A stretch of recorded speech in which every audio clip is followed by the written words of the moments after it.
Oh, before recording, check if Jacob has anything he can make noise with. Gucci gang. Okay. Just this. We should be fine there. What's that? There was that girl with giant eyes that would with her Starbucks drink. Here's the tea. Oh. Yeah.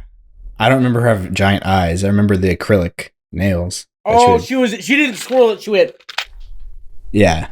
I'm pretty sure she had giant eyeballs. It's either giant eyeballs or a giant mouth. One of the two. All right.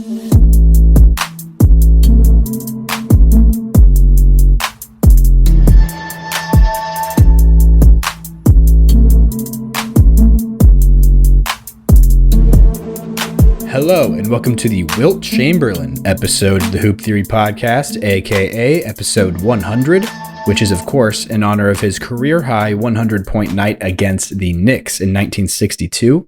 Recording this one on the evening of Monday, September 16th, in the year of our Lord 2024. My name is Logan Wertman, and as usual, I am joined by my centennial co-host, Jacob Roth. Jacob, how does it feel to be on the second Wilt Chamberlain episode? It feels great. I am a Milford Eagle. I'm no Centennial Bronco. Oh, yeah. I didn't even think about it like I don't know if that even dawned on you, but no. That's just Class C1, middle of the road, high school Nebraska stuff going on there. That was pointless to bring up. Anyway, I like the adjective. It's themed because we've made it. I'm going to fix my camera here. To 100 episodes. That's a big milestone. If we were consistent, that would be almost 2 years. Yeah. I think it's been about 3 years now. We've had some lulls and some ups and some so it's fine. Yeah. But no, It's awesome. 100's a big deal, so we figured it should be fancy-ish ahead of the season starting, so that's kind of cool. Yeah. We're going to be doing a top 10 all-time list. We're both going to be giving our picks for that, going back and forth, probably arguing. Who knows? But Jacob, right off the bat, I think you had something you wanted to top off the show with. I did. Last time we recorded was, I believe it was the Thursday before September 5th. Mm-hmm. And I know that we have a lot of Nuggets fans that listen to the podcast. That's probably the biggest demographic of people that we have. Sorry to interrupt, but I saw today in the last 3 months now that our podcast distributor has updated the way they do their analytics, so it's like more accurate or whatever. It excludes bots and everything. Our number one city now is Singapore in the last 3 months. Oh, cool. Somehow. But that's fun. I don't know if they're all Nuggets fans, but there's a bunch of Singaporeans listening to the show. Well, if you were a Singaporean that likes Colorado Buffalo football, respectfully, eat a bag of wieners, because that was awesome. on September 7th, Nebraska beat down on Colorado rather aggressively. I was there. It was a raucous environment. It was a good time. They're not good, which kind of stinks. Like, I wish we beat the crap out of... Colorado's not. Yeah, they're not good. I was going to say, Nebraska. I wish we're fine. We're fine. I saw aren't we ranked 23 now? Yeah, but it's pretty big. When was the last time we were ranked? 2016. You had that locked and loaded. Oh yeah, I did. It was yeah, I definitely know exactly what it was. And I remember when we fell out, because what's messed up is I believe it was the 2014 season, we were ranked top 10, and then we went on the all-time slides of just down the toilet. And then we are Phoenix rising from the ashes, thanks to Matt Rule himself and Dylan Raiola and the black shirts. And I would happily... Can we talk about that? Dylan Raiola? I thought this on my own before I heard all the discourse about it. Why is he Patrick Mahomes 2.0? Like, why is he trying to do that? Why does he look exactly like him? Why does he? Well, he's Polynesian and he can't help it. The hairdo, wearing 15. Okay. Doing his warm-ups before the game. Every kid. The warm-ups is the only thing that I don't get. He wears 15 because of Tim Tebow. Like, he's worn 15 from before Patrick Mahomes being a thing. I also heard he chose Nebraska over Georgia because the jerseys look more like the Chiefs. Okay, that person is legitimately stupid. That's... Hold on, I gotta compute the mental gymnastics. It's not. I mean, when you look at him from creepy. Afar, it's wild. In the Nebraska jersey, but like the haircut thing, I think that like there's a bunch of people his age that get that haircut. He didn't have to get a perm to get that haircut. He just has that hair, I guess. I don't know. Maybe he gets perms. I don't really know. I think he did get permed. I thought this also might be misinformation. The Mahomes jump thing, that's a little weird. Mm-hmm. But also, the reason he went to Nebraska has zero to do with the fact... I thought that was probably a joke, but maybe there's something there. Who knows? I mean, obviously that's not the only reason he would be interested in Nebraska. It's not like that's find a team that... not reason at all. It couldn't be even a tiebreaker or something like that? No. The reason he went to Nebraska is because his dad, jersey's retired there. He wants to go there. Wasn't he committed at Georgia before? Yeah, there's a million different... I would argue... I'm just saying his dad already had his jersey retired back when he was committed to Georgia. So it's not like it was like a non-decision. But Nebraska had a coaching change 6 months before he committed to Georgia. Yeah. Which would be kind of a big wrench in the works if you were thinking about it. And then also if you hear the story about Scott Frost's attempted recruiting story, I can't believe anyway, it doesn't matter. It is weird. The warm-up thing is the only thing that really gets me. Because why would you not try to emulate greatness? If I have the ability to throw the football sidearm and get the ball where it needs to go, why wouldn't you just do that if you can? We don't make fun of Kobe for being Michael Jordan clone. That's true, and I saw a lot of people making that comparison. But I feel I feel like today, if we had 18 or 17-year-old Kobe Bryant, what he was doing at that age, but if he was doing it right now, we would be making fun of it. Yeah, we do. His name is Jason Tatum. We already do that. It's a thing. Yeah, sure. And that's fine. People can make fun of him. Haters gonna hate. I just know I have 3 years of a quarterback at Nebraska, and I'm gonna savor every second of it. I'm going to enjoy it with all my bones and everything that I can. Mm-hmm. Just savor this moment because this kid, this 18, 19-year-old adult male makes throws that I have never seen anybody that's ever worn a Nebraska jersey make. Also, this just clicked with me. Isn't Tommy Frazier's number 15? Yeah. Why is that? Why is he allowed to wear it? So Nebraska has so many retired numbers. There's only 3 retired numbers. Oh, where you are Tommy never Frazier's not allowed one of to them? wear it. I would have bet money on him being one of the 3. It's Dave Remington, I think, is one of them, which is the guy that an award for the best center is named after. I know exactly who it is. And then it's Rogers? No. It's Sue? One of them's in the 60s. It's not Sue. It's no, Rogers might be one of them. Is that 27 or something like that? I don't know why I think 27, but for who? For Rogers, 30 20, something. Just 20. Oh, just 20. Remington might. I should remember it, but I'm not going to remember the numbers, and I don't want to pull it up. Mm-hmm. But it's 60. It's 2 linemen, and maybe it is Johnny Rogers. Maybe he's the skill position guy, where no one can wear that number anymore. Oh, yeah. Gotcha. 79's the other one that I don't think people can wear. For 60, 79, and it must be 20, because I don't think we have a 20. Anyway, and also it's harder because in college, you have so many players. More. Yeah. So it's wait, and you can have a guy wear 15 on offense and a guy wear 15 on defense, but it's difficult. So they should add a 3rd digit like they do in AAU games, at basketball, how they have 3-digit numbers. Yeah. Well, they did that for, speaking of the Colorado game, Pride of Nebraska, Terrence Bud Crawford, boxer, his jersey, he had a Nebraska jersey, and it said 140, which is his weight class. Oh, nice. No, that is cool. That whole game, Wasn't Derek White at it? Yeah, he was. My brother told me about that. Yeah. I'm just going to get angry. Why would you get angry about that? No, Baylor Shireman brought him there. The turncoat trader loser was like, let's take him to a Nebraska game. No, you don't get to claim Nebraska anymore, guy.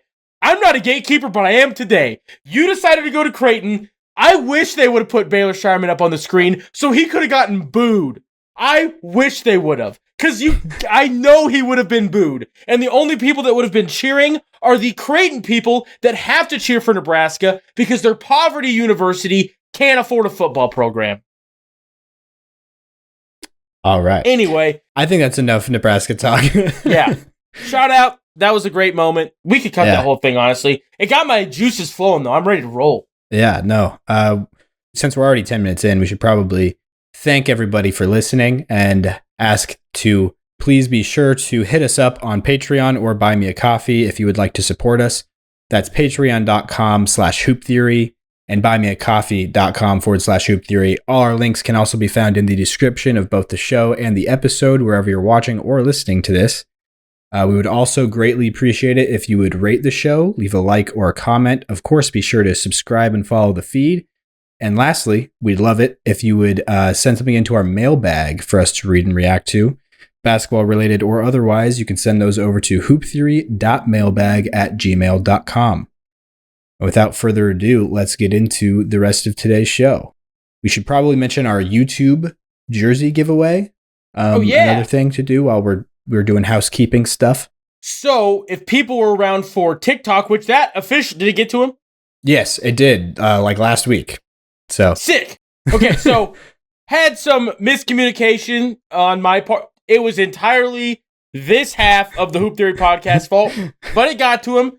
Did he like? I don't. Hopefully, he's good with it. He seemed excited. Yeah, that's good to know because I was a silly goose. Anyway, it'll be kind of the same thing. At TikTok, when we got to 5,000, there was a TikTok that comment on this and you'll get it. Mm-hmm. We'll do it at YouTube with 1,000 subscribers, and we'll make like a little video that you'll go comment under what jersey you want, because we'd love to get to 1,000, and maybe, just maybe, we'll do more of those moving forward. So if you're around and you are proactive, you can, get involved in a bunch of them. So head on over to YouTube.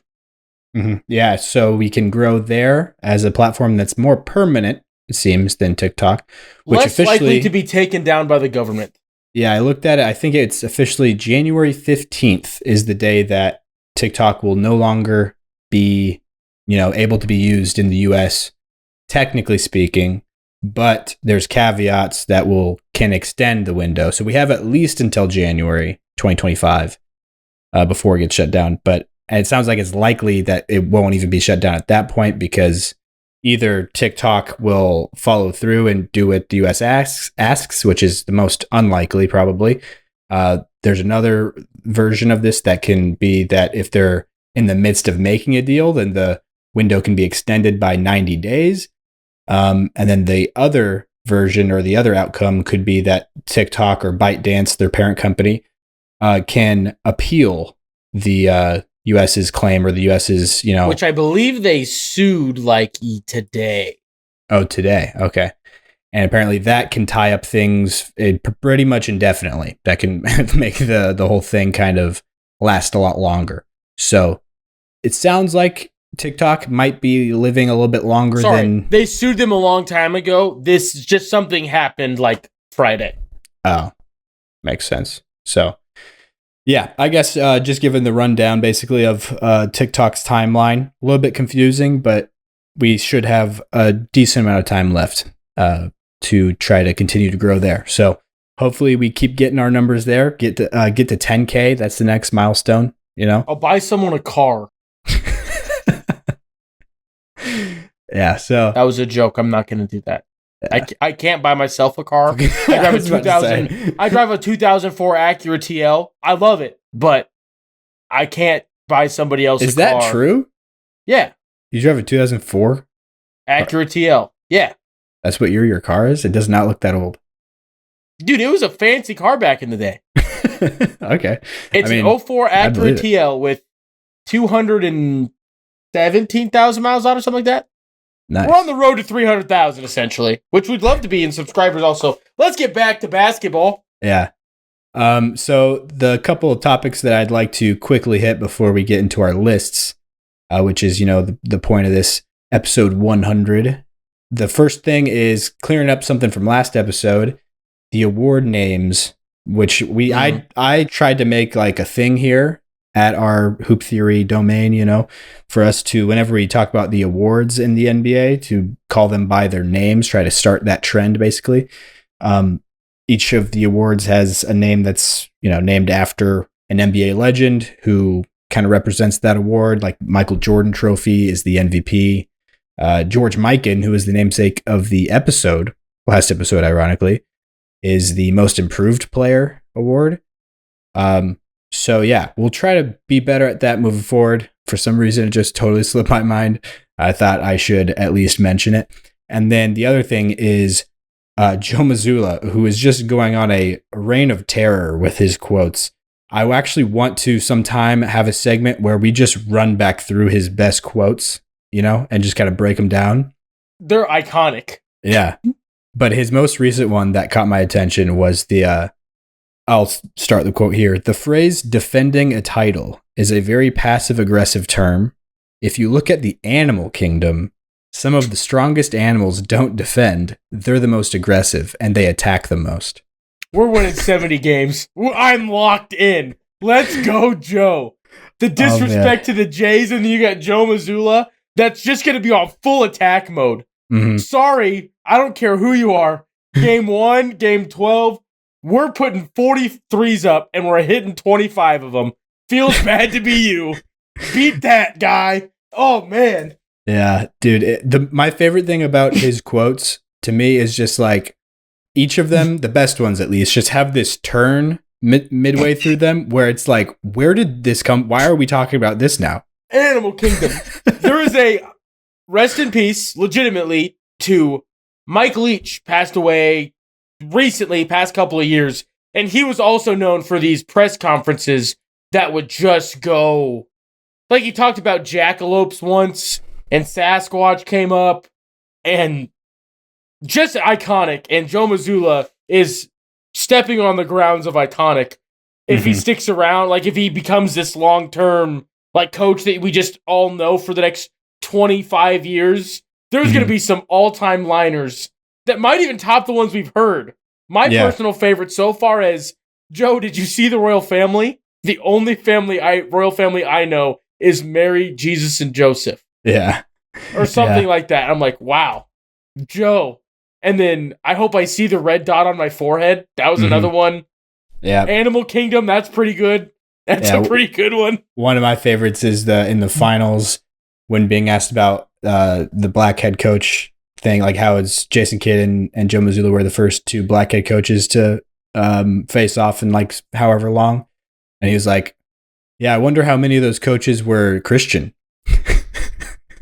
It's just like where is this coming from and where is it going type of turns. Also, when he sleep, it was like talking about how he sleeps with the hostage tape on his mouth. I don't know if I heard about that one. That is another all-time one. Because this poor reporter person is like, kind of what's going on? And Joe Mazzulla's like, no, it's awesome. It's awesome. I actually vaguely remember this now that you say that.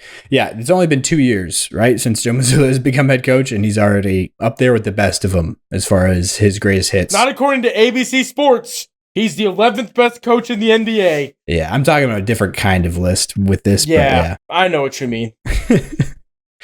All right, but without further ado, I think we can hop into our big lists, which we are going to break the Hoop Theory trend in how we have been going through lists previously, which was starting at 1, going to 10. This time, we're going to actually start at 10 and go down to 6. We'll take a break right before 5, where we'll give our honorable mentions, and then we will go 5 to 1. All right, so I guess who wants to lead off? Do you want to lead this one off? You want to start at 10? Yeah, sure. So I feel like after the fact, looking at this list as I'm stand here at the defended stand, set to defend my top 10, that I might have projected slightly some of the current players. Slightly. Okay. Not terribly. Actually, now that I think about it, there's only 2 current players on the top 10 list. One of them, insanely obvious. The other one's coming right now. At 10. Okay, I think I know who this one is too. I also really, really struggled with 10 to 13. I struggled. Like the order of the 10 to 13? Yes. Okay. Like I have who should be at 10, basically. Yes, which one of these 4 should be at 10? I get you. And I think I'm wrong. I'm going to stick with it. I have Kevin Durant at 10. Oh, I thought you were going to say Steph Curry. Steph was in my honorable mentions, which I also have written in kind of an order, but no real order. I have Steph at 12. I also have Steph at 12. But I don't have Kevin Durant above him. But yeah, I just really, so that spoils one of my honorable mentions. I just really was like, what KD does, like, offensively, and I'm not saying Steph, but like, it's more, and again, this might have been like a little projecting, or this also might have been a little bit of my brain still riding off of gold medal Kevin Durant in those games. Maybe they should have given Steph more credit because of what Steph did. My brain was just like, I don't know, KD's insane. Yeah, Steph is too. This is out of who is this right now? I think it's the Twitter battles they got in. That's messing with me a little bit. Okay, I think it's those Twitter battles he fought on behalf of the good old red, white, and blue. All right, I think part of that's giving me like pro KD juice. I also just watched a tape of him getting shut down by Jason Tatum in the playoffs, 2022. Yeah, and that also might be like, Tatum can put a clamps on a top 10 guy of all time. So you want to make him higher.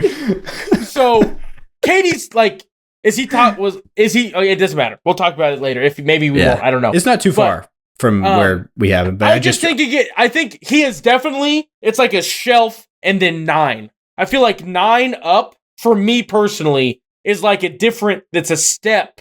We talk about that a lot when we do our like tier lists or our rankings. How there's like a step. I feel like the step between 9 and 10 for me was like it's not a huge step, but it was a line that I understood. I was like, there's a line there in my brain. Yeah. I wonder which one of my top 10 that you don't put on that shelf, I guess. I think I know which one it is. Probably. The guy I have at 11, I'd assume. But we can talk about that when we get to honorable mentions. I think I know who that is now, too. Yeah. All right. Well, I guess I can get into my 10 now. After Jacob gave his pick of Kevin Durant. This one for me, number 10, is somebody that is one of the most volatile players, I feel like, for me personally, on where he ends up in my rankings. Like, he's one of the hardest players for me to rank. He has a giant range. He has this thing with him that it's like very bright side and then very dark side, if that makes sense. And it's Wilt Chamberlain. He's the namesake of this episode, Wilt.100. I think 10, it's weird to not put him in a top 10. You know, I feel like he kind of has to be at 10. He's not too far from the player I do have at 11, who's kind of almost like the modern day version of Wilt, somewhat. And so that's Shaq. I'll just get into that now. Shaquille O'Neal is who I have at 11. Our lists are very different then. You must have Shaq very high? Not very high, but just not. We already have, yeah. It's just different. Yeah, no, I like that we decided not to make a joint list going into this, actually, given our picks against each other. But Wilt is who I have at 10.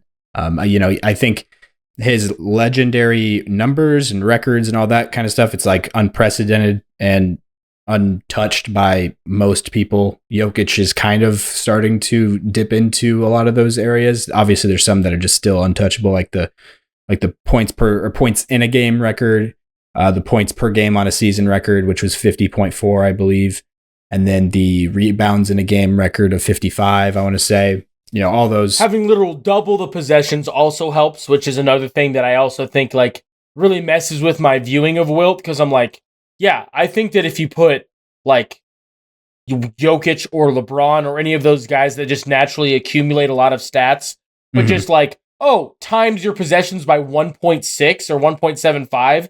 Yeah, those would be insane numbers. They would be nutso. Yeah. Like Wilt's were. Not to take away that he did it, because he did, but that also like messes with my brain on like, how high should he go? Should he be at 4 or 5, or should he be outside the top 10? Like, how does that all work? But I like the spot at 10 for him. That's close to what I have him at. Yeah, and the other, you kind of mentioned one of the undersides or dark underbelly, there we go, of his case with the possession inflation. I don't think it's quite that drastic. It's probably more like, I believe current day pace is like 100 and something possessions, low 100s. Back then, I think the highest it got to is like the 110s and then the teens. So it's not quite that much different, but it was also just the level of competition combined with that. And then also the big key with him was, at least this was the narrative of all the people that watched him and observed it, like all the basketball historians say that he was like this great player who just wasn't a winner, in the way that Bill Russell, Embiid. What? Embiid. Why did we... Embiid. I coughed Embiid because whenever I think of a stat guy that can't win anything, I just think of Joel Embiid. Yeah. Wilt Chamberlain was kind of the epitome of that. But just better in every way. Even at losing, he was just better. But yeah. Yeah. So that's kind of the things that put him up here and the things that bring him down here, if that makes sense. Puts him at 10. All right. So I guess we're going to go through it like like a snake draft kind of. So I'll give my 9. Well, my 9 is also boring because it's Wilt for all of the reasons that you said. So like same conversation again, why I have him at 9. Yeah. Mm-hmm. Yeah, makes sense. My 9 is another center. This one was famously, like, I think the best sentence that can be said to epitomize or describe this guy's value is he was drafted over Michael Jordan and the Rockets are never given crap about it. That is Hakeem Olajuwon. The person that is, or the team that is given crap about not drafting Michael Jordan is the team that had the second pick in that draft, who drafted Sam Bowie, the Portland Trailblazers, not taking him because they had a shooting guard already in Clyde Drexler. But nobody makes fun of the Rockets whatsoever for not picking the GOAT. It's like so much where you almost like forget that they technically took him before. Mm-hmm. Yeah. Because like anybody else, you're like, oh, who did they take? Who got taken before LeBron? Who got like, not before LeBron, but like, who are the people that got taken in that draft? And you just kind of like, they're in the same draft class, but you just forget that he went first because you can't be perfect, but that's about as close as you could get. Yeah. Yeah. So one of the best prospects in basketball history, I think it was the Bulls owner in the Last Dance documentary who actually said this. He said, if whoever had the number 1 pick, even if it was us, we were taking Hakeem Olajuwon. So like, that kind of speaks to how good that guy was, that he can be taken over Michael Jordan and is not really controversial. So that is Hakeem Olajuwon, one of the best defensive players ever as well. The Defensive Player of the Year award is actually named after him. Wilt's namesake award is the Rookie of the Year, I'd like to mention, going back to that. But Hakeem Olajuwon, though, the Dream Shake, his signature move, one of the best just post scorers of all time, if not the best. A lot of guys who are compared to him modern day are like Joel Embiid and Nikola Jokic, the way that they score in the post. Very reminiscent, kind of influenced a lot by that guy's moves down low. So that is going to be my 9. Also a one-time MVP, probably could have won more, probably should have won at least 2. The one that David Robinson won over him probably should have been his.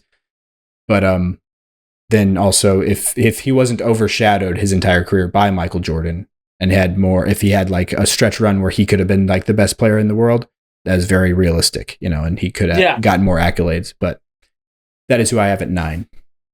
My 9 was Wilt, as we've already kind of talked about. My 8 is Shaquille O'Neal.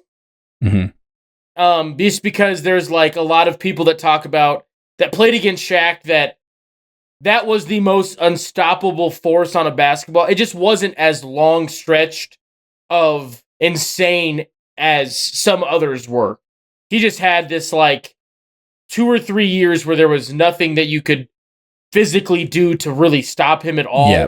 Mm-hmm. You were just like, I guess we just have to take it and hope we can avoid him on defense. It just was, I mean, it's the offense that you always hear about, the insanity, but obviously being Shaq defensively, he had a lot of, he was insanely impact. good at defense too. A lot of impact there. So I have Shaq at 8 for that reason. And I think that it's just like his peak was so insanely high that's because it gets really nitty gritty in these little pieces. So that's why I had Shaq at 8 as opposed to lower. Mm-hmm. Yeah, that makes sense for sure.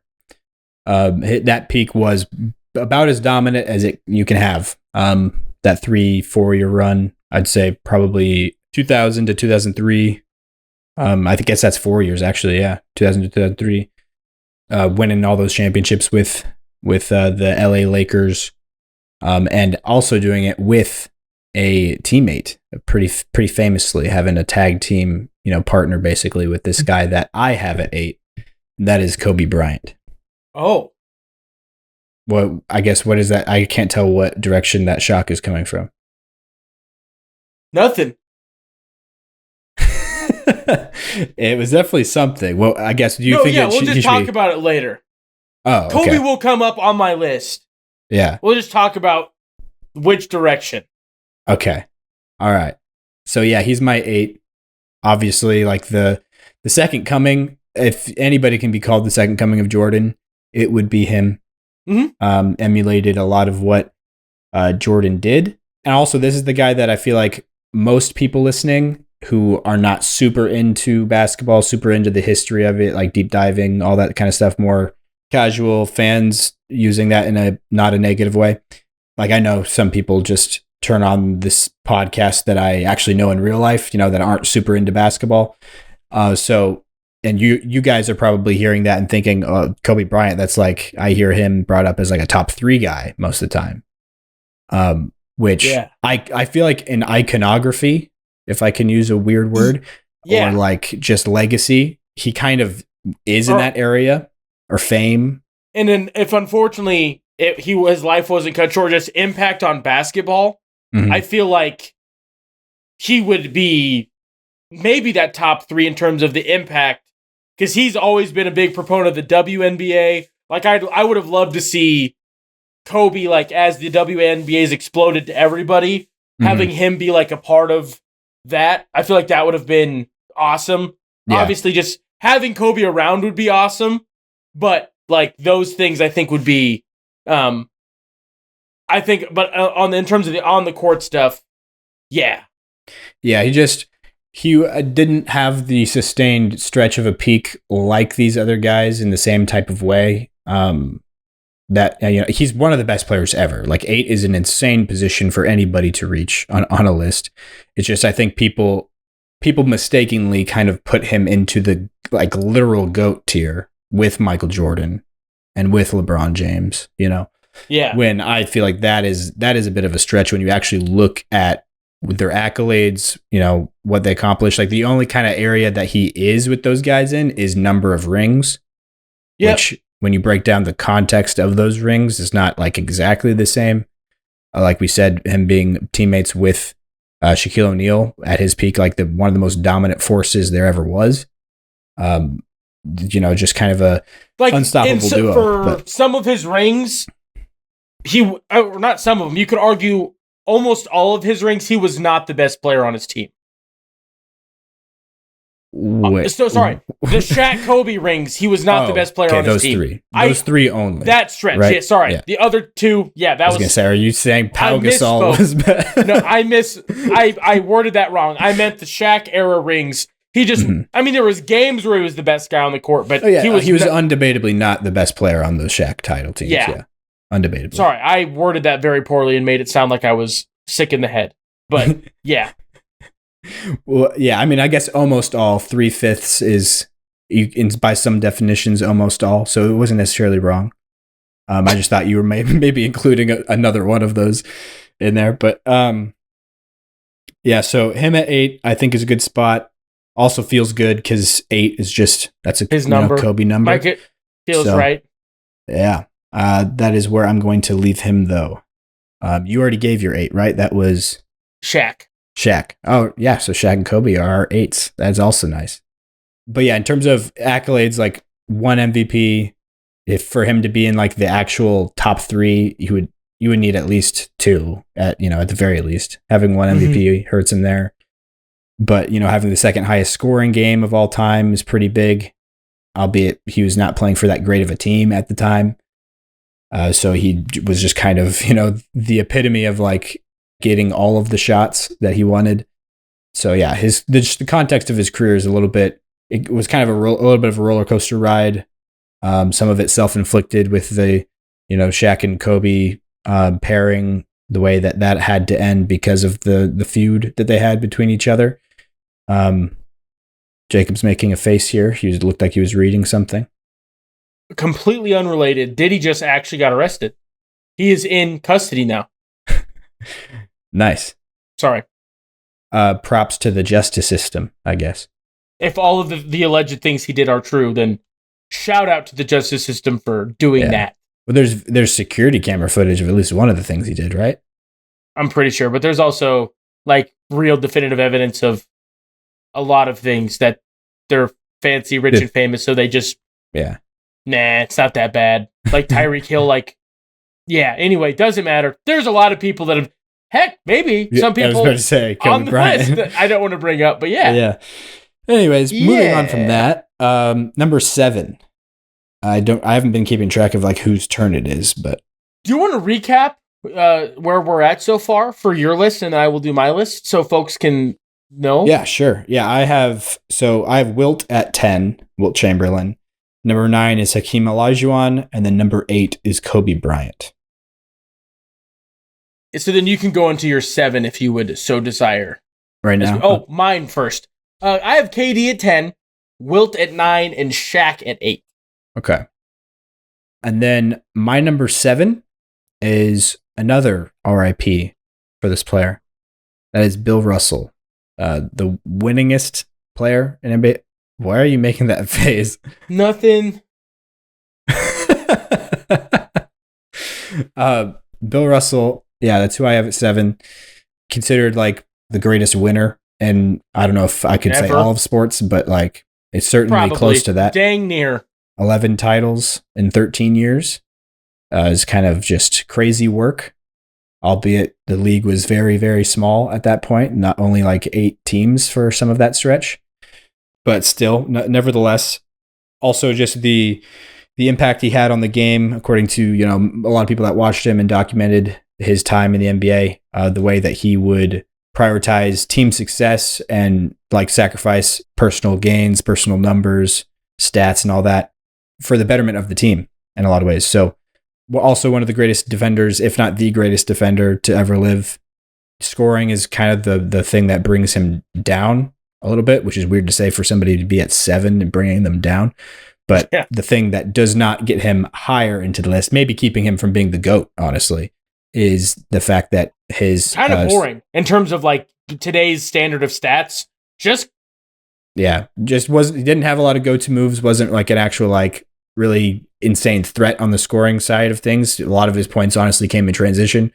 And he was like kind of an off-ball cutter. Or putbacks, like just... Yeah. Mm-hmm. Yeah. Hustle points. He's the best role player to ever live. That's the way I'll put it. Bill Russell's the best role player of all time. If a role player was your best player on your team. Yeah. But it's...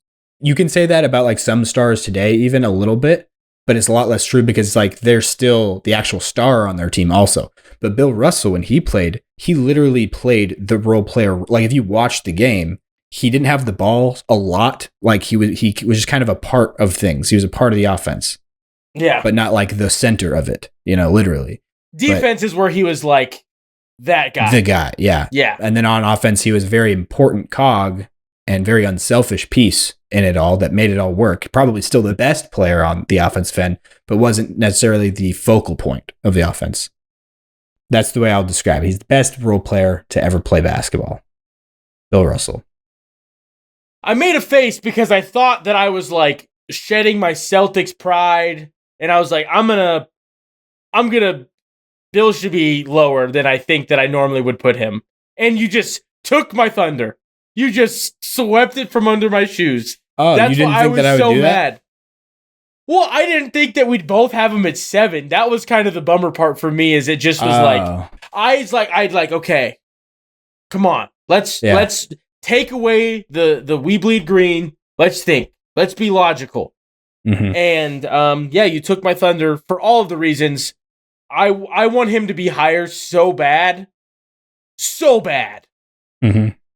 Because of just everything he's done. Just win.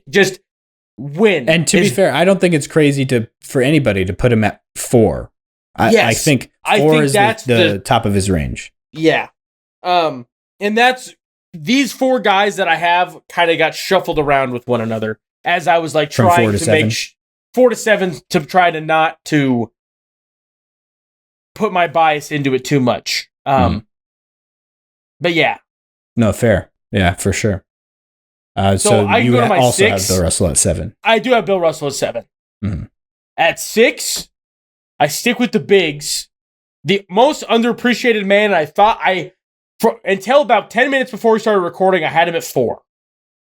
Because no one gives this man the loves he deserves. It's the silent assassin, the dreadlocked man himself, post-playing. He didn't have dreadlocks when he played. Yeah, I was going to say, it's funny that you remember Duncan him for that. Is who I have at 6.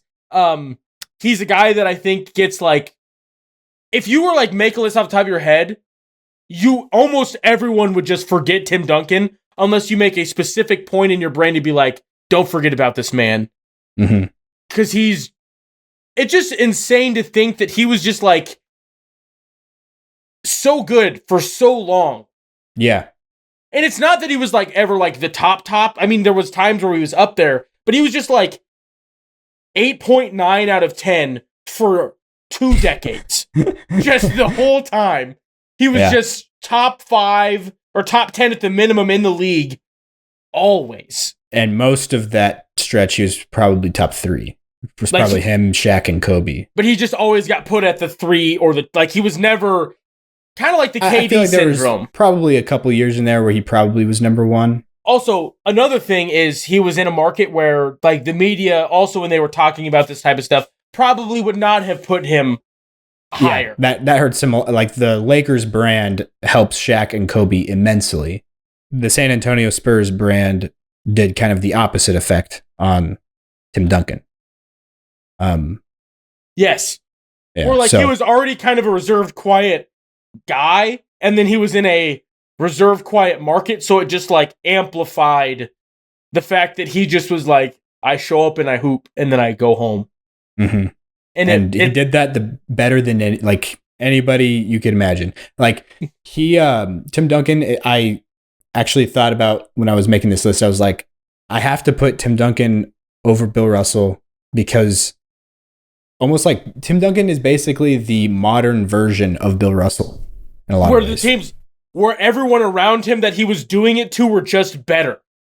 So you just have to give him, he didn't win as much, but the whole plumbers debate that people say they were playing against plumbers. Yeah. I see. Everyone that he did it to is kind of almost on this list. And there's at least double the teams in the league. Yeah. At least. Probably more than that for some of the stretches. So, yeah. And we're getting into insane territory. It's not like we're this is insano to be yeah. If you actually copy and pasted and the effect or the reign of terror Bill Russell had in his timeline and put it into Tim Duncan's era and proportionally adjusted for the level of the talent and the amount of teams and everything, it would probably look very similar to what Tim Duncan's career literally was. So, no, that's a great way to put it. Yeah. So that's who I have at 6, and you also have here at 6. I didn't know if you'd have him higher because I know that this is a guy that us as a collective are way more staunch defenders of, even though we don't really need to because he's insane. But just people don't give the man. It's like they flip Kobe and him in their brain always. They just always where Kobe gets put by people, Duncan has more deserving to be there, and then where people put Duncan as probably closer where Kobe should be. But yeah. No, I like that. I'm surprised how similar we've been, especially these past couple. But we're gonna have some sort of an impasse. Yeah, because unless I'm like doing my math wrong, there is like 2 people that are still wrong. What do you? Don't spoil anything. No, I'm not trying to. Unless I totally forgot somebody. Like, I think that there's 2 people that we don't have in the... Oh, no, I think I found them both. Yeah, we're good. I figured it out. We're not that different. We have the same top 5. For a second, not in order, but the same people. I'm assuming. Yeah. I don't know. Yeah, I would be surprised if we not. That would be... Yeah, I missed one of my honorable mention inclusions, but not my top 10s. When I was doing the math to be like, there's a person missing. What's going on? Was it Kobe? But that's the person I forgot that I do not have in my top 10. Yeah. Okay. So that was the guy at the beginning that I was like, who in my top 10 does he not have? That was and you were like, yeah. And I thought I knew who it was, and that was who I was thinking of. So that is who is in your honorable mentions at 11, correct? Because now that we're at 6, before we enter the top 5. Oh, yeah. I have Keem at my 11. Yeah. I didn't even notice you didn't put Hakeem in your top 10. Steph's at my 12, and Kobe's at 13. So, okay. So you had... Hakeem at 11. Yeah. But you, in the top 10, though, you had... KD at 10. And okay, Shaq. And then Shaq. Okay, so those are the 2. Okay, that makes sense. I think I probably just figured out the thing that you were just talking about figuring out. Yeah, we're like, there was a... Yeah. So our 2 differences were actually, ironically, not on the same one, but Shaq and Kobe. I had Shaq in the top 10 and you did not, correct? Mm-hmm. So I guess, my honorable mentions were Hakeem at 11, Steph at 12, and Kobe at 13. Those were the 3 guys that I was like, I feel... It's very shocking to hear Kobe Bryant's name at 13, but yeah. No, I get you. I don't think it's wrong. Any of the names that you said... It's so hard. Exactly. I probably should have KD lower, but I think I'm just riding the high of the Twitter warrior in him. Yeah. Honestly, I probably should just take KD and slide him down 2. I don't think I probably should. Okay, I'm not going to change it now. I don't care. I'm wrong, kind of, in my brain. It's not that offensive. No, it's not that bad. No, it's not. I've done way more egregious things. This is nowhere near the most egregious thing I've ever done. But, so that's my Kobe's at 13. And then what is your honorable mentions before I get to my list of guys that play today that when it's said and done could be on this list, potentially, that are not already been mentioned? Like guys that are pretty much, it's exclusively younger guys or guys that are not Steph level yet in terms of historical significance, or Kevin Durant. Or shocker, the person that's in our top 5 that plays today, there's only one for me. Mm-hmm. But he's like, he's basically feels like he already isn't playing anymore, but also is in a weird way. Like his entire Lakers run did need to happen for him to be on the list. Yeah. Like he could have retired then and we'd be like, yep, he's up here. But yeah, so I actually have 35 names written down. I don't know if I should go through all of them as honorable mentions, but do 5 of them, and then we'll do a Patreon where you list them off and say why. Well, I don't need to say why for all of these. I was just gonna say the names, but I guess a little bit more in-depth rundown of the 5 names I have right outside the top 10. I have Shaq, I think, which I already said, Shaquille O'Neal at 11. Stephen Curry is who I have at 12. Nikola Jokic is actually who I have at 13. And I actually feel very strongly about it. I'm surprised that I actually was able to arrive at a spot that I was like, I like this spot for him, and I feel like it's just right. That's like, I wouldn't go either way with him. Like, I'm like, I can't put him over Steph yet. Yeah. But I also, when I compare Jokic to who I have at 14, which is Kevin Durant, I'm like, I think Jokic is above Kevin Durant. Personally, I don't think it's crazy for someone else to go the other way. The disrespect for the Big O. You haven't even said, what do you mean? Oh, you mean for both of us? Yeah. Oh, because like I have like in my because I thought about going more, but I didn't want to get too many names that I'm not like able to aggressively defend. On my list of 35. Hopefully, you have him in your top 35. Yeah, he's top 20 for me. Spoiler, but 14. Yeah, I have Kevin Durant, and then 15 is somebody that I feel like might be even the most underappreciated.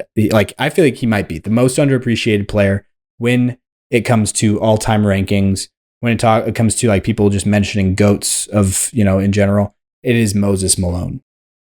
Solidly the best player in the league for a solid like 3 to 5 year run in a same NBA that had Kareem Abdul-Jabbar in it. Which is a name that's going to come up. Spoiler, down the list. So the early part of the 80s, from basically 80 to 83, it was Moses Malone's world. And we were all just, we weren't living in it because we were not alive, but everyone who was alive was just living in it. Yeah. Yeah. The greatest offensive rebounder by far of all time. And honestly, you could make the case as just rebounder in general. Was also the best player on a title team that also had Dr. J, Julius Erving, which is another pretty crazy thing. But he's who I have at 17, spoiler alert, is Dr. J. 16 is Kevin Durant, just to fill in the blank there. Or not Kevin Durant. Kevin Durant is who I have at 14. I meant to say Kevin Garnett. Big ticket, baby. KG. Yeah. Is who I have at 16. It makes me happy that he's the highest of that Celtics big three. That by shouldn't. A lot. Yeah, it's like a giant gap, and then you get Paul Pierce somewhere, and then probably you get in the Ray Allen, late 30s, early 40s. I'd say Paul Pierce is probably top 50.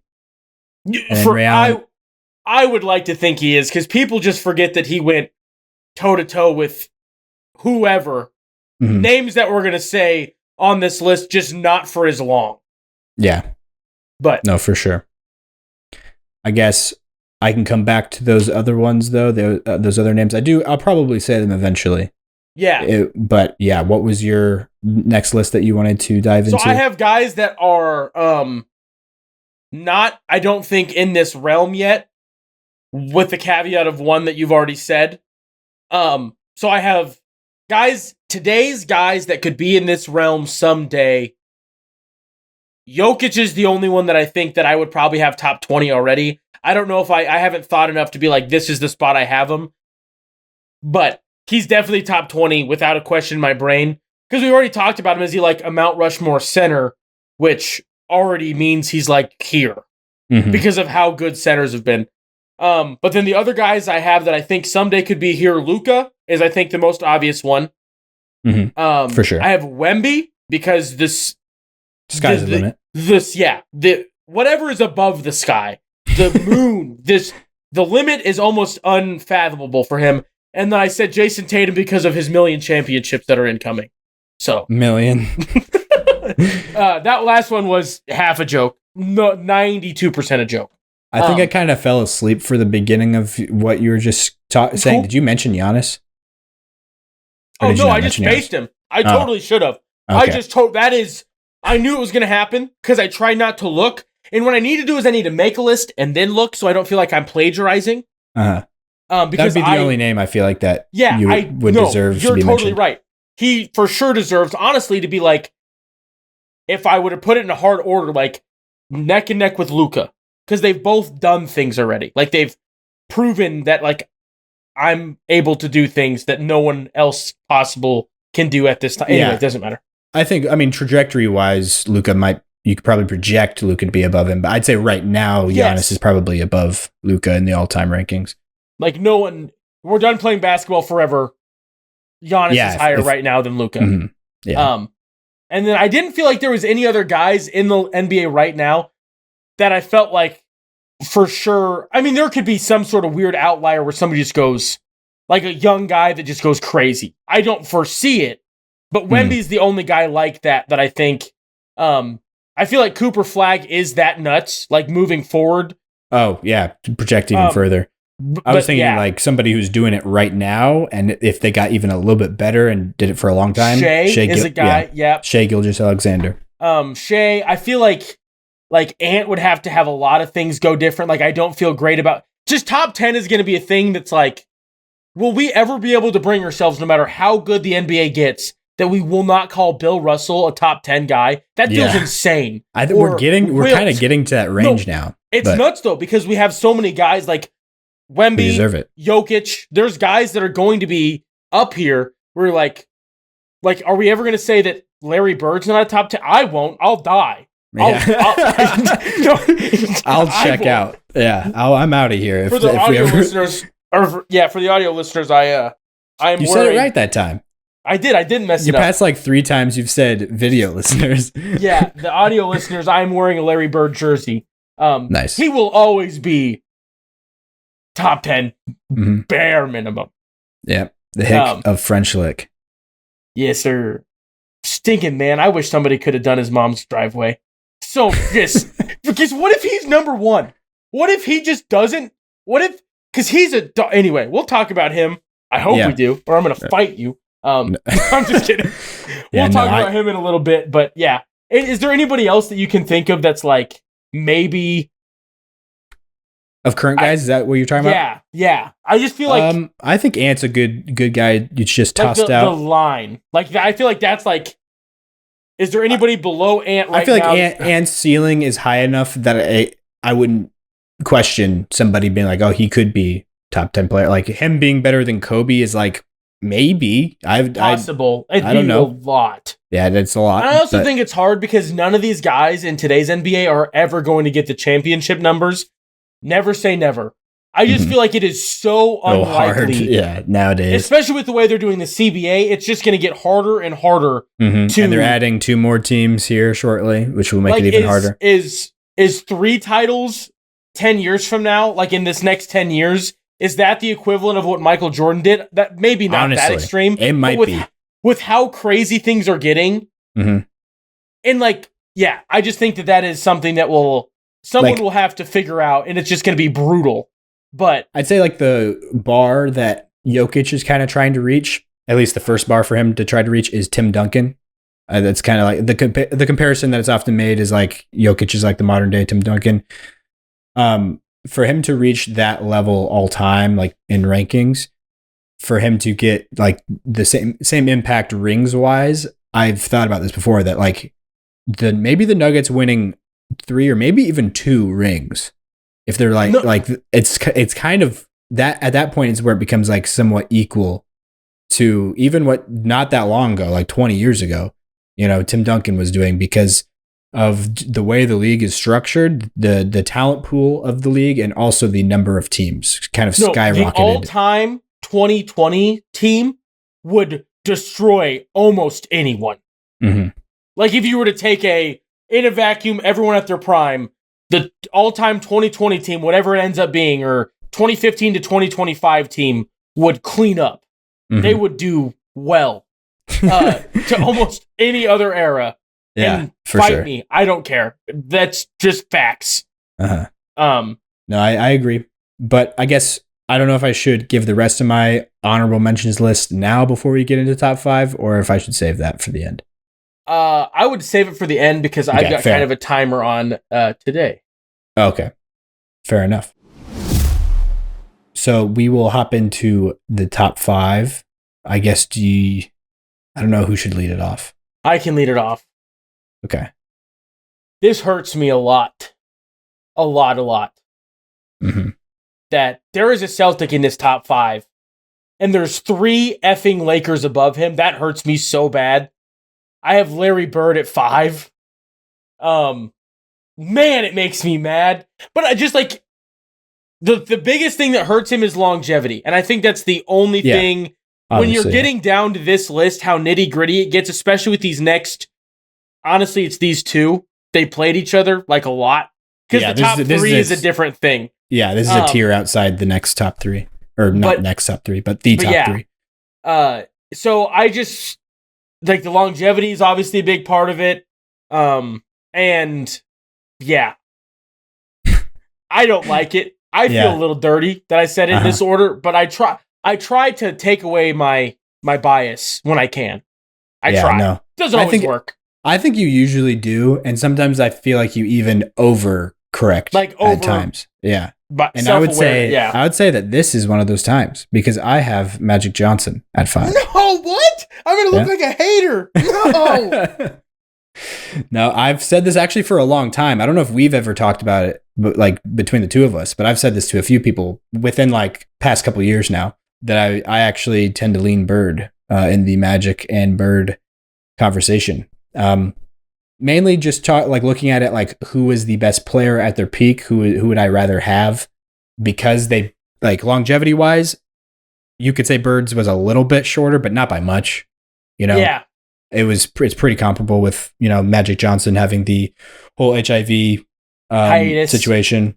But yeah, Magic's peak though it was longer than Bird's, but the heights Bird reached was like basically it was really LeBron and Jordan and Kareem territory. Like, yeah, it was. I might cut out that part because I just said the top 3. Well, you can, but I feel like the top 3. Well, you didn't say the order necessarily. Maybe necessarily. But I feel like if people don't know that that's the next 3 names, that's true. I guess I'll leave that in. But that's who I have at 5 is Magic Johnson. Because I guess this is kind of sloppy, but I'll give my Magic Johnson flowers here before I give the Larry Bird flowers, just to go in order. Magic Johnson, the greatest point guard of all time, obviously, have him here at 5. I am one of the people, though, that I'm not super in favor of calling him a point guard at times. Now that I've developed a little bit more and matured a little bit, now I'm like, yeah, it's probably fine. Positions are what you want them to be. But, he rarely was ever actually defending point guards. Point guards were never defending him. But in the sense of like what point guards' roles are on offense traditionally, he was the point guard, that's for sure. The best like point forward, and the strictly those skills specifically, the best to ever do that. The reason that every time anyone can kind of do that, his name is immediately brought up. Yeah, exactly. Immediately. He is most people would consider him the best passer to ever live. I honestly would probably, at gunpoint, I would probably put him number 1. As much as I love Jokic, I would probably just default to Magic until Jokic's career is said and done. But the scoring aspect, which kind of like the Bill Russell thing, it's like that's kind of a little bit of the part that hurts him. But Magic definitely was more of a scorer than Bill Russell was, having like a back to the basket game or scoring in transition, being able to, run the floor and all that kind of stuff. The jump shot was something that was never really quite there. And kind of the thing that separates him from Bird to me is the jumper. And yeah, so those are all the things about Matt. And also just the way that he would dominate and win at every level. Won the title in college against Larry Bird, which is just crazy. That like their story is like, it's like too crazy to... It's almost more than a movie. You're like, what is... It's like, how is that real? How is that not orchestrated? How did somebody not just like make this up?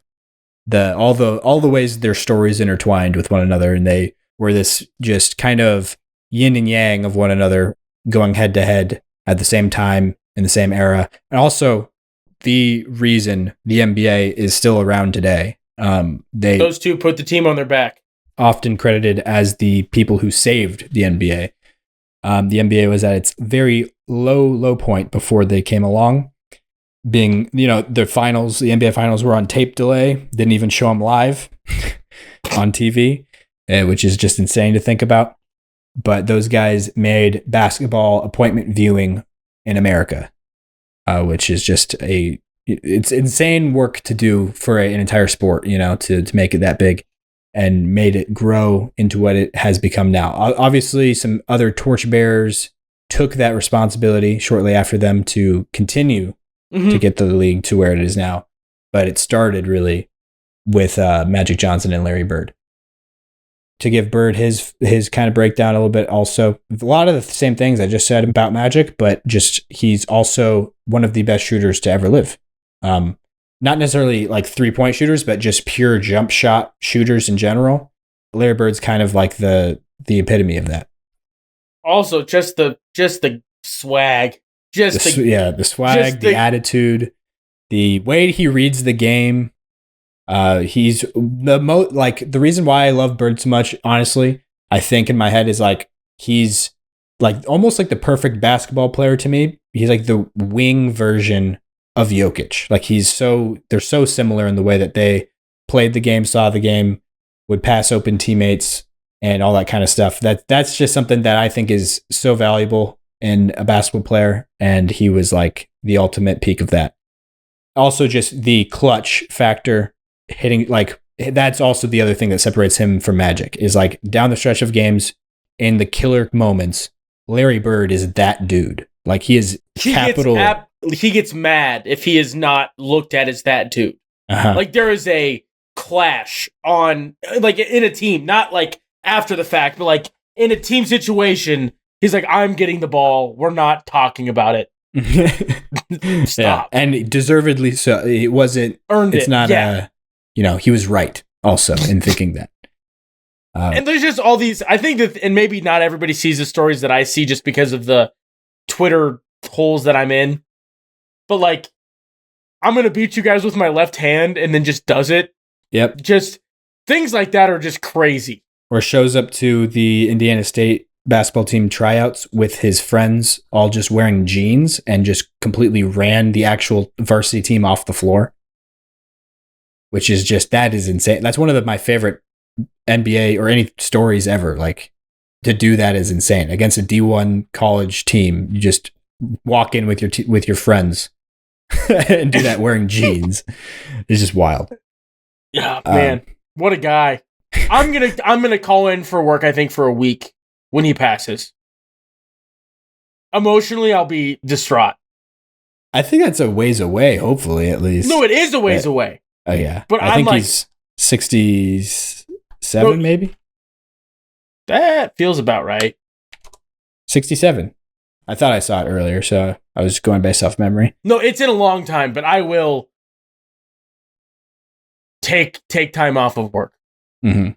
For sure. Yeah, just preparing yourself now. No, there's like a bunch of people I have that for. Not like a week, but like, who's another person? Charles Barkley. I'll be messed up with that one. Maybe not the same amount as Larry Bird, but there's some people that I'm like, dang, that'll suck. Toby Keith was one that got me pretty bad. I was like, dang. Yeah. I get like why like our parents are like, that person died?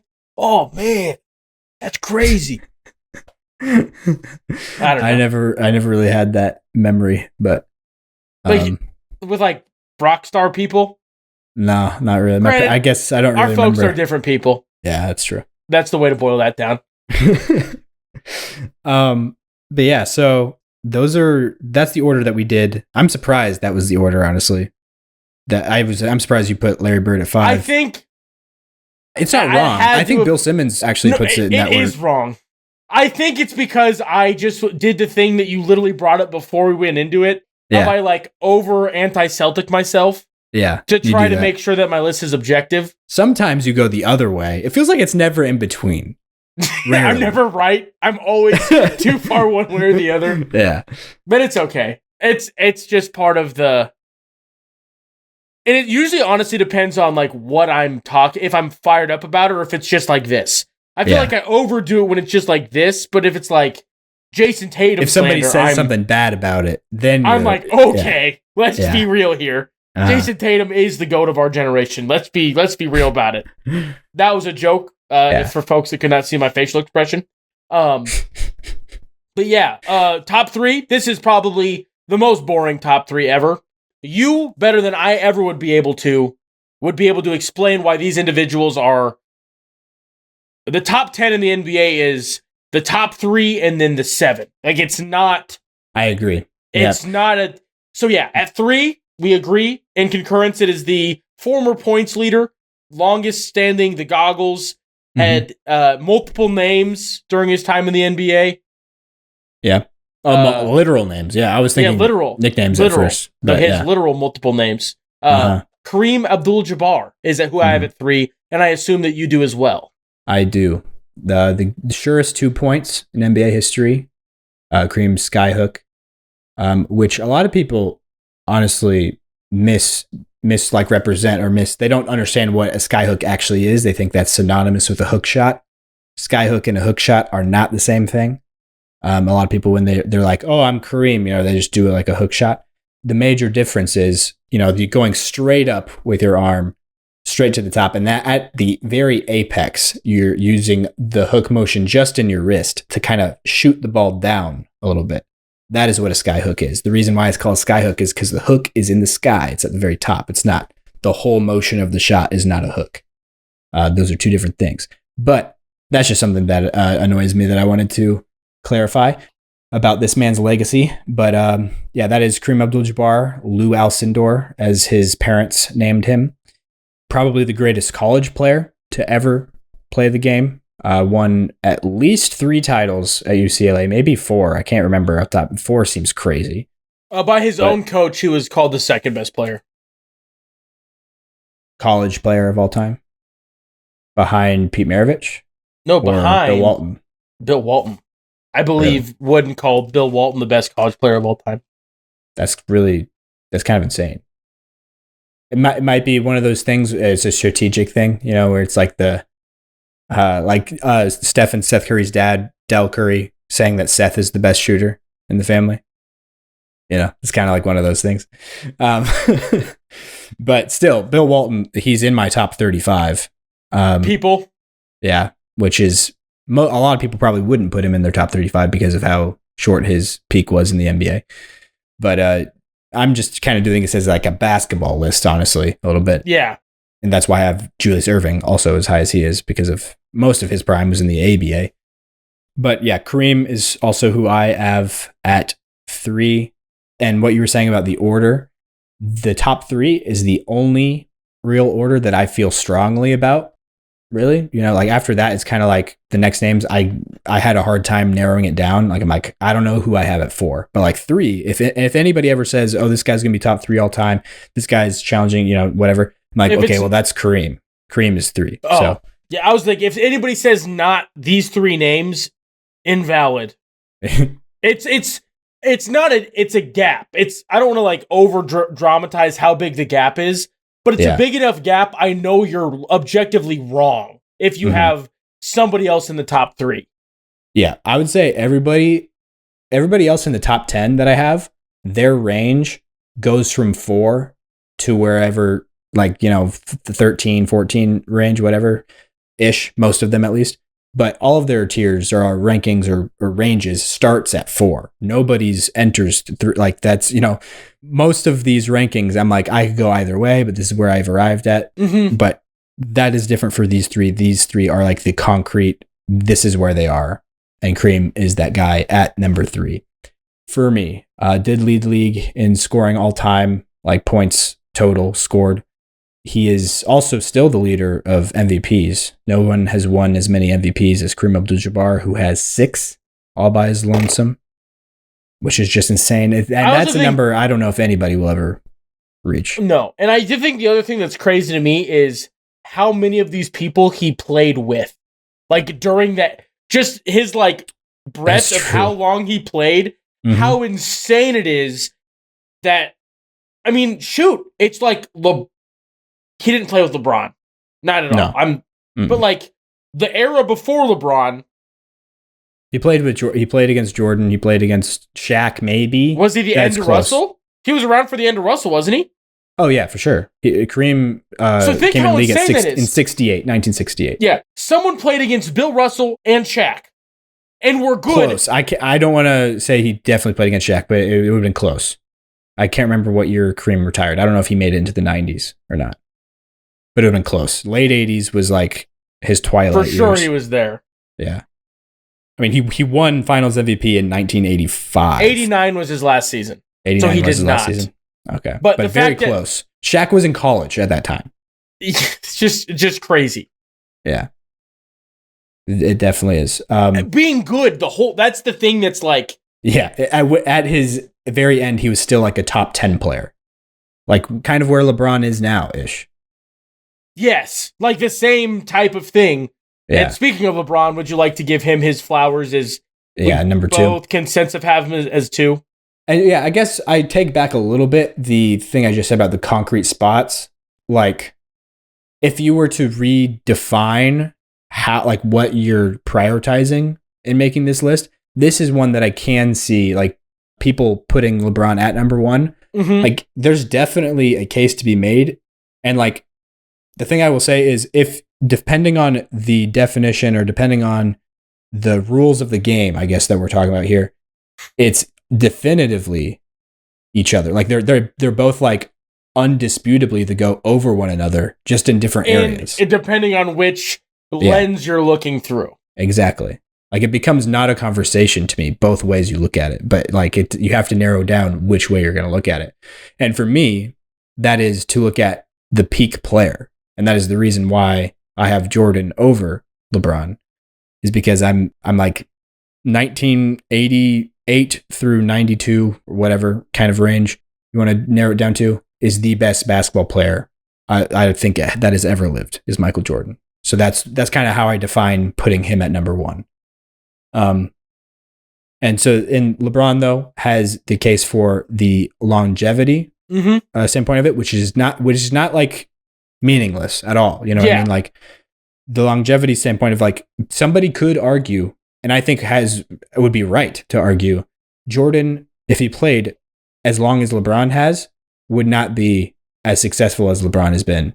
No. Consistently. Because just the way they saw life and like preparing for games, and, you know, the way they dedicated to their craft, which obviously Jordan was very dedicated to his craft, but at the same time, he did things that was like, probably shouldn't do that if you're trying to maintain, you know, a healthy lifestyle and, like, maintain your body in terms of aging and, you know, things like that. Like, you would just be up till like 3 a.m. the night before a playoff game, you know, that type of thing.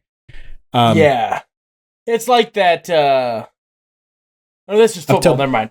Sorry. I was about to say up till 3 a.m., not just, you know, being awake doing nothing, but partying and, you know, doing substances that you probably don't want in your system when you're playing a basketball game. That's the key difference there. But LeBron, though, yeah, so that's what I will give to him, is that the fact that he went to 10 NBA finals in a row. Like, that's another thing that I'm like, that's one of those things I'm like, I don't know if anybody will ever do that again. Especially as the guy for all 10 of them, undefinitive or definitively. No question, the guy. Yeah. Mm-hmm. Yeah. On both teams, honestly. You know, other than maybe 07. Tim Duncan, I was still better than LeBron in 07. Yeah. But I guess that's not even in the 10. That's just an extra one that's outside, not even in the consecutive. Yeah, because of the 08 break. Yeah. Then he started to lose to the Celtics after they formed their super team. The first super team, a lot of people call it, which is definitely not true. If you've looked at. Yeah, that's crazy. First, like, modern era. Yeah, the first one where it's like, we have one piece and we have the money. Come here. Let's go make all these trades. Yeah. But that is what I will say about that. LeBron being at 2. And I kind of just gave the reasons why Jordan should be number 1. I mean, he led the league in scoring 10 years. Also, that's another thing that I don't think anybody will ever do again. 10 years straight, I believe, also, of leading the league in scoring is wild to do. He has like 3 or 4 years where he was the finals MVP, regular season MVP, league's leading scorer, and won a championship. He did that like 4 times. He also won the Defensive Player of the Year in a year that he won MVP. Also as a guard. It's just wild. Only 2 other centers have ever done that. And he's a guard doing that. So those are all the reasons why I think that Jordan should be put at number 1. Also just the killer mentality, being able to, in the biggest moments, not kind of fall apart in the way that we've seen LeBron do a couple times. I will say, I think it's overblown how many times LeBron has not come through. But it has still happened a little bit, and which you cannot really ever. The only moment from Jordan that even comes close to that was like some crazy scenarios. That's like, I don't know if you can even count this. This man was not. He was not even playing the sport of basketball like a couple months before this as a profession. And that was 1995 when he came back towards the end of the season in baseball shape, which is, for those who don't know, all bulked up, completely different type of shape than for playing basketball, running up and down a court all game. And then he was still he was borderline the best player in the world for that stretch, but he was not. He kind of, a lot of people compare it to Muhammad Ali.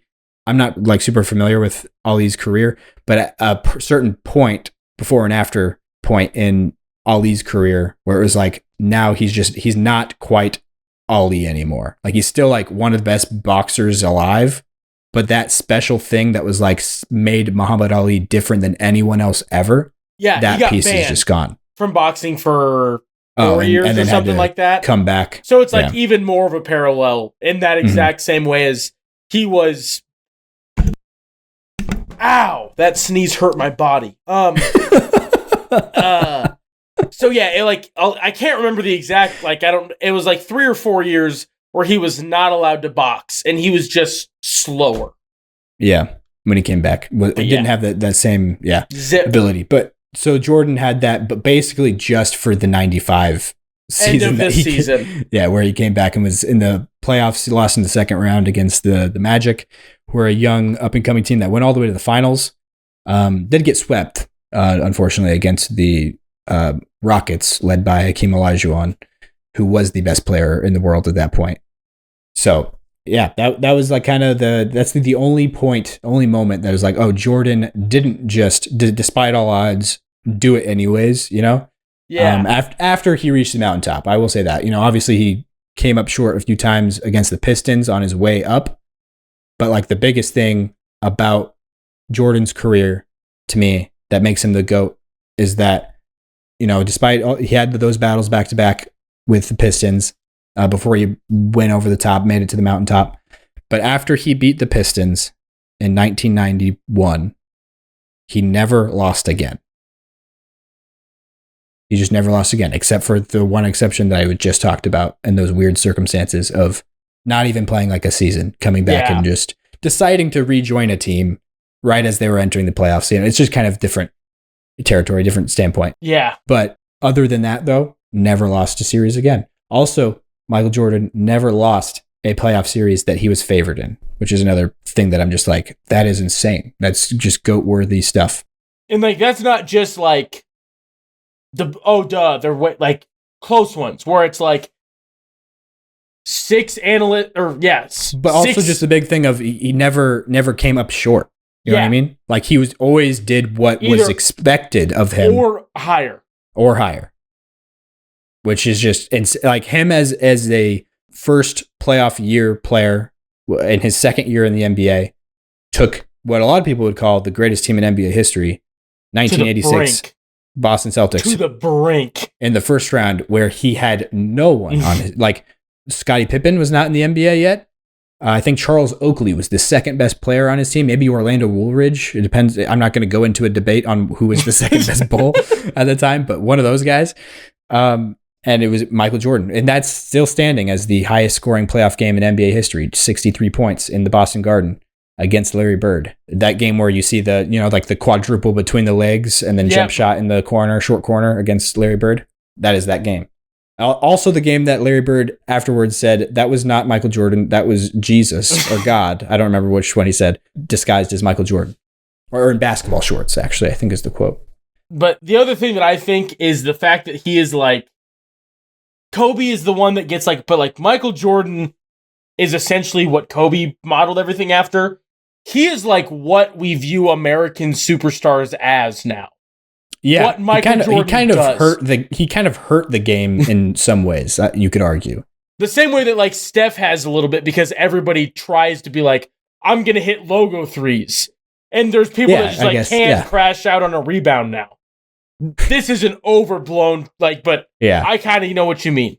But I think Jordan's, it was the thing that we're basically just coming out of now, it feels like, that like in America, the way that, and in sports in general, almost the way that Michael Jordan changed the way kids and people growing up like viewed sports and viewed like being great at something was like, I have to do it all myself. Like I'm betting on me. It's just me out here. It's like Jordan's like is like the only case in which that was like true, or basically, you know what I mean? Yeah. Or it was like he did that, and like even though you could argue, is like what if he played more of a team style of game, would have been better? It's like who knows? Like the fact of the matter is, he was like, I will put all of the load on me and still beat you every time. You know, he like reached the highest anyone has ever reached into that department. And then that he just made every kid try to become like him. And it was, and it made it in a way that it was like detrimental to team success and the way that people play with, you know, along with their teammates. Made it much more of like a single person type of sport. And also like from a branding and culture standpoint, also like that was the way it worked. Like he was the beginning of sneaker deals. If anybody has seen like Air, the movie. Yeah. It was the beginning of those kind of branding deals that it became, you know, it was back then it was weird. It was like basketball's a team sport. You can't market a basketball player like a tennis player. Yeah. But now, like looking back at that quote is like, it's almost laughable because like basketball players are almost branded even more like tennis players than tennis players are now as like solo acts, you know? Yeah. But, and Jordan is just, he's the reason for all of that. So, shout out to Matt Damon for believing in Michael Jordan. Yeah. Or I don't remember, Sonny. What was his last name? Making the joke. I should know the name of the guy, but Sonny something. Sonny Vaccaro. Sonny Vaccaro. Yeah. That's a great movie. If anybody hasn't seen it, you should. I'm a big fan of that one. But anyways.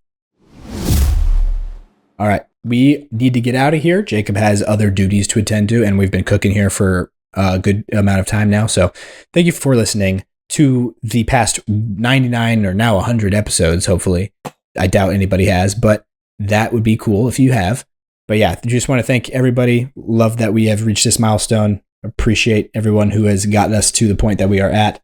Check out the Patreon or the Buy Me a Coffee if you would like to do that even more so. And those links are in the description. As I said at the beginning, all the stuff I said at the beginning, do that. Thank you for listening. Stay happy, stay healthy. We will talk to you guys next episode. Peace.